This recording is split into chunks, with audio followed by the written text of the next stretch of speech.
जी बिल्कुल नहीं, बाकू गिरन तो अपने आप संभलेगा, तुम बिल्कुल मत जाओ। अरे तुम कैसे हो बेचारो, गिर भी बारो, बाकू लग जाएगी वाकई। दोनों में ऐसी बात चल रही है, इतने में सूरदास जी गिर गए गड्ढा में। ठाकुर जी बोले जल्दी चलो, मंदिर खुलने को समय है क्या? श्री जी बोली पहले आपको बाहर निकालो, ये जब बाहर आ जाएगा तब जाऊंगी। ठाकुर जी बोले देखो मान जाओ। बोले ठीक है तुम अकेले चले जाओ, मैं तो नजारी में तो निकाल के जाऊंगी। अब श्री जी के बिना ठाकुर जी कैसे जाएं? ठाकुर जी बोले मैं तो पहले ही मना कर रहा हूं, मत चलो, मानो ना हो, मैं तो जानू ना आपकी बातन ने ऐसी कृपा कर दें कोई पे भी। बोले कोई पे भी? सूरदास बोले मैं जानू, पर यहाँ पे अभी कृपा ना करनी, कछु दिना और याकू ऐसे रहने दो। श्री जी बोली ना मुंह पे ना देखो जा रहो, अब ऐसा हो जाएगा यहाँ पे बिना कृपा किए गए तो श्रीनाथ जी के आधे नेत्र में आंसू रहेंगे, श्री जी रुदन करती रहेंगे। बोले मैं सुख से विराजनो चाहूं, बाकी यहाँ पहले आप कृपा करके चलो। श्री जी ने अपनी चुनरी दी और ठाकुर जी ने अपनी कारी कमरी वहां में बांध दी, और ऊपर से ठाकुर जी वहां गड्ढा में चिल्ला के करें बाबा बाबा शब्द सुनते ही सूरदास जी के तो रोंगटे खड़े गए। बोले जे कौन बोल रहा है? अरे कौन है भैया? अरे बाबा मैं हूं, यहीं पास के गांव का हूं, गोपाल। बोले अच्छा भैया कहा कह रहे हो? बोले आप गिर गए हो, मैंने आपकी मदद करता हूं, बाहर आ जाओ। सूरदास जी बोले कैसे आऊंगा बाहर भैया, मैं तो बहुत गहरो गिर गए हो।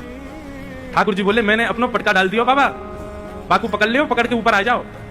सूरदास जी ढूंढने लगे, तभी हाथ में पटका आयो। सूरदास जी ने जैसे ही वो पटका पकड़ो, कारी कमरी पकड़ी और ऊपर चढ़ने लगे, तो नासिका के पास जाते वह कारी कमरी में थे ठाकुर जी के श्री अंग की सुगंध, जो आज सवेरे सवेरे श्रृंगार के दर्शन में श्रीनाथ जी में जो इत्र प्राप्त भयो, वहां की सुगंधी और कारी कमरी की सुगंधी एक सी है। सूरदास जी बोले जे सुगंधी तो सुबह सुबह गुसाई जी ने दही मोहे श्रृंगार के बाद, ये पटका में तो कैसे आ रही है? सूरदास जी के मन में संशय नहीं आया कि कोई और होगा, तुरंत विश्वास प्रकट हो गया श्याम सुंदर ही है।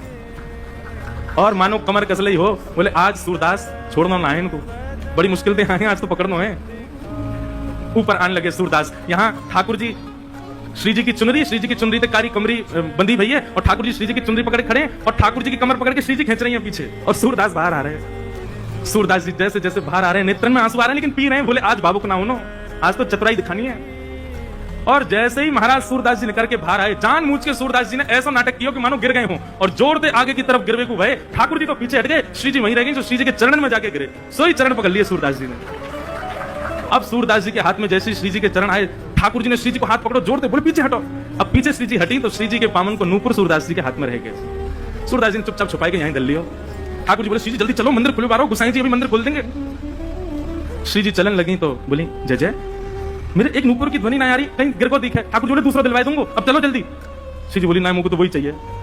ठाकुर जी बोले यही मारे ना लेके आ रहा हूं आपको।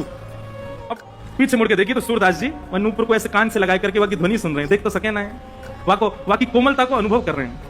वह बाबा के पास में जय जय वहीं चलो। ठाकुर जी बोले अब यही पर हिंदी में दूसरी दिला दूंगा तुम्हें, अब चलो जल्दी, मंदिर में खुल जाएगा नहीं तो। बोले ना मुझको तो यही चाहिए। बाबा अरे भैया कौन है? बोले मैं ही हूँ गोपाल, अभी जाने आपको बाहर निकालो। अच्छा भैया कहे कहा बात है? बोले बाबा मेरे संग मेरी सखी आई,